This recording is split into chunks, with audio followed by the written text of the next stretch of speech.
Alrighty guys, I can finally duplicate it guys. This complaint customer states window want, or when window go up it come down on its own. Here's what they talking about. By the way, this is a 2017 Caravan.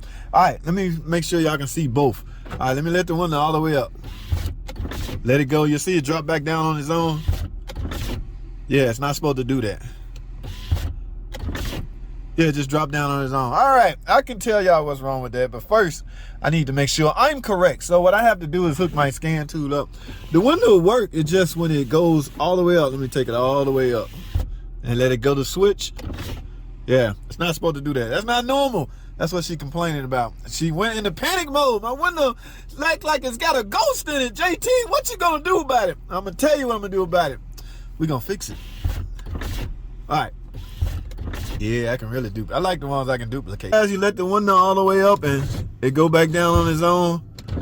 Yeah, it's not about resetting and recalibrating. None of that works, guys. So I got a new regulator. I'm gonna put it in and we're gonna see what happens. Now, this thing did not come with a motor. Let's get this door panel off. Alrighty, guys. I got the old regulator out right here and I got the new regulator in. As you can see, I just clicked it, made the window click into the regulation. Now, before I deem this fixed, we're gonna see, do it work? I got my switch hooked up partially.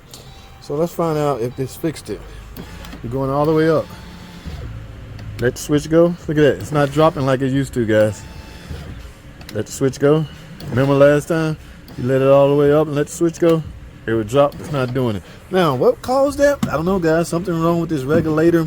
Maybe there's some resistance in there that would trigger it. Because keep in mind, this thing is a module right here, all right? It's monitor window operation, but I had no codes. Anyway, I'm going to upload a full video showing how I replaced this. But I'm done with this car. I'm going to put it all back together. Thanks for